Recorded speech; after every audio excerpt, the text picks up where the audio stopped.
Olá, seja bem-vindo. Nesse vídeo aqui, eu, o Leandro e a Victoria explicaremos sobre a ditadura militar no Brasil, um período que durou 21 anos e é um dos episódios mais marcantes de nossa história. Um episódio que foi muito marcado, por exemplo, pela censura à imprensa, restrição aos direitos políticos e perseguição policial aos opositores do regime. Antes da gente entrar no conceito do que aconteceu durante essa ditadura, como terminou, e, enfim, a gente precisa entender o que é uma ditadura, principalmente uma ditadura militar. Como o nome já pressupõe, uma ditadura militar é um regime político comandado, autoritário, ou seja, um regime em que o poder político é efetivamente controlado por militares, membros das Forças Armadas. Então, a gente inclui Exército, Marinha e Aeronáutica. A ditadura militar no Brasil teve início com o golpe militar, em 31 de março de 1964, com a deposição do presidente João Goulart. João, o último presidente antes da ditadura militar no Brasil, implantou algumas medidas que considerava necessárias para estabelecer o desenvolvimento do país, que enfrentava um momento muito conturbado depois do último governo. Em seu mandato, as organizações populares e os estudantes conseguiram um grande espaço no cenário político.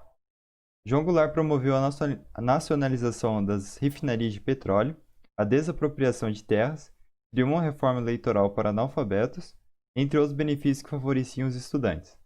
Nessa época, os jovens se manifestavam por meio de organizações como a União Nacional dos Estudantes, também chamada de UNE. Devido às consequências da recente Guerra Fria que havia acontecido um tempo antes, que atingiu vários países, os Estados Unidos e alguns países conservadores temiam que o Brasil se aliasse ao RSS, União das Repúblicas Socialistas Soviéticas, e passasse a seguir algumas tendências ali comunistas. Com isso, os partidos de oposição a João Goulart, como a União Democrática Nacional, UDN, e o Partido Social Democrático, PSD, começaram a acusar o presidente João Goulart de estar planejando um golpe esquerdista.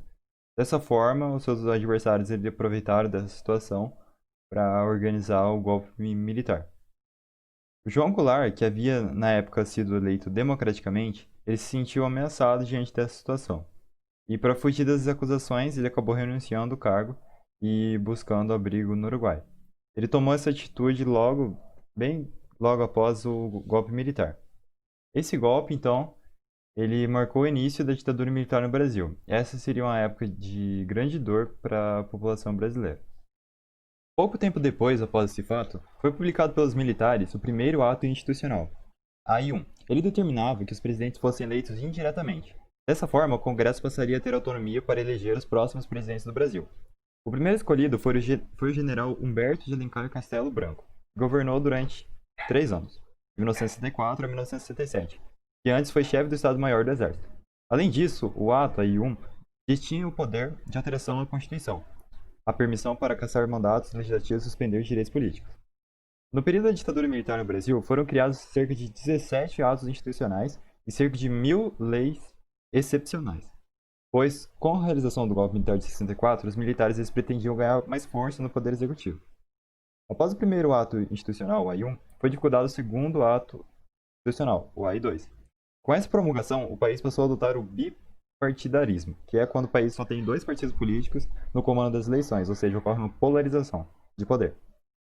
Uma era a Aliança Renovadora Nacional, ARENA, que apoiava o governo, e o outro, Movimento Democrático Brasileiro, MDB, que tinha o apoio dos opositores.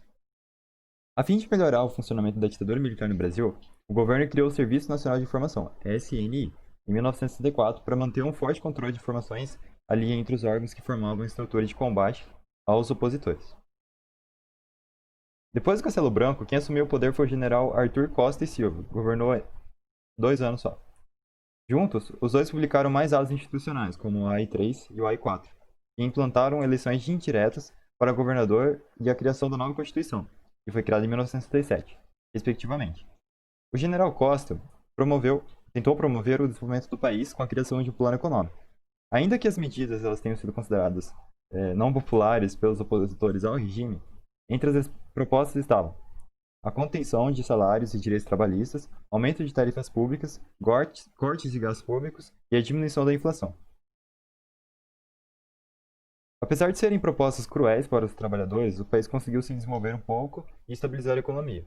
Em seu governo do General Costa, o presidente publicou o mais duro ato institucional da ditadura militar no Brasil e é das coisas que aconteceram que mais marcou a população brasileira, que foi o AI-5.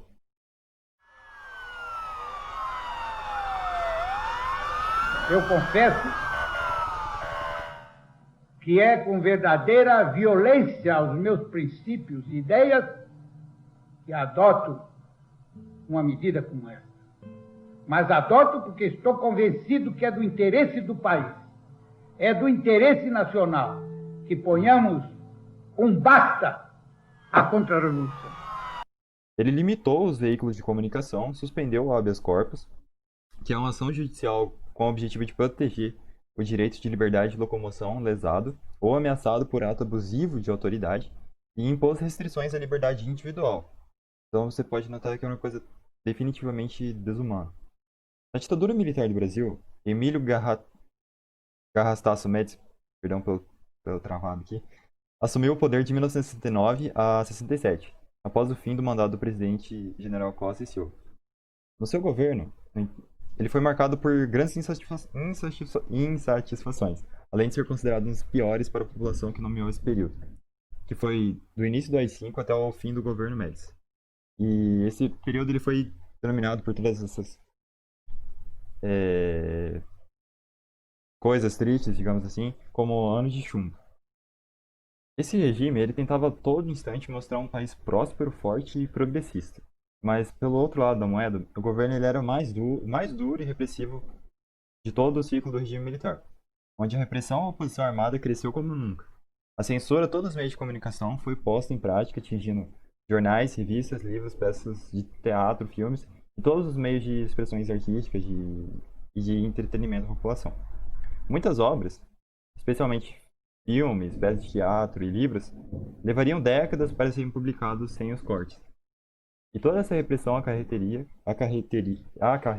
claro, na investigação, prisão, tortura e o exílio de muitos professores, políticos, músicos e artistas que iam contra aquele regime agressivo e que abusava da população.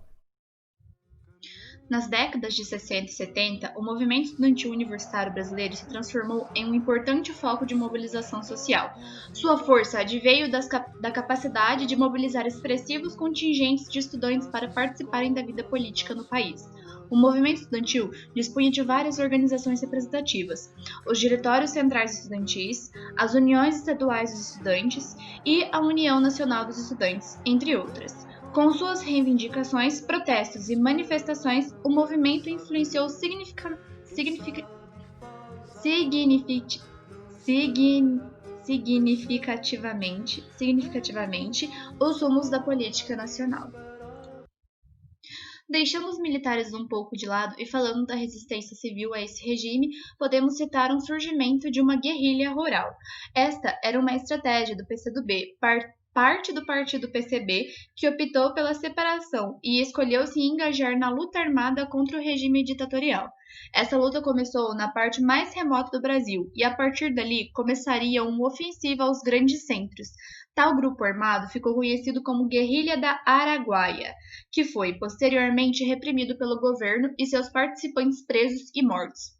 Muitos desses revoltosos foram capturados e identificados pelo Destacamento de Operações e Informações e Centro de Informações da Defesa Interna, o principal centro de investigação e repressão utilizado pelo governo militar nos anos de chumbo.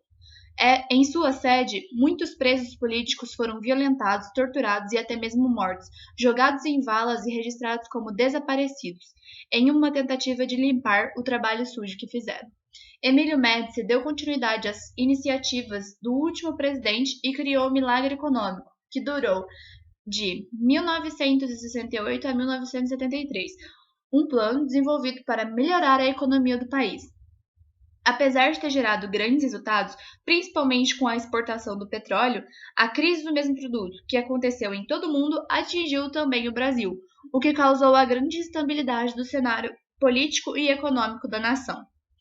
Estudiosos justificam que o país só conseguiu essa ascensão e o auge da economia por meio da captação de enormes recursos e de financiamentos externos realizados por outros países. Consequências e conclusão. A instabilidade política que o país começou a viver influenciou Médici a escolher o seu sucessor para assumir a presidência da República. Assim, o general Ernesto Geisel passou a ocupar o cargo de presidente do Brasil. No entanto, ele percebeu que a permanência infinita dos militares no poder causaria altos custos políticos para a corporação e para o país. Por isso, ele decidiu abrir um espaço para a redemocratização e iniciou um processo de ditadura lenta e gradual, com o objetivo de agradar a sociedade. Dessa forma, Geisel revogou o AI-5 e restaurou o habeas corpus. Logo após o seu governo, o sucessor João Figueiredo criou a Lei da Anistia e concedeu o perdão aos militares acusados de crimes políticos e permitiu a volta de milhares de exilados políticos que haviam sido expulsos durante a ditadura militar no Brasil. Essa é, com absoluta segurança, a maior concentração do Brasil. No último ano do governo de Figueiredo, a população, cansada de ter o país governado por militares, mobilizou-se em defesa das eleições diretas para presidente. Esse movimento ficou conhecido como Diretas Já e marcou o fim da dolorosa ditadura.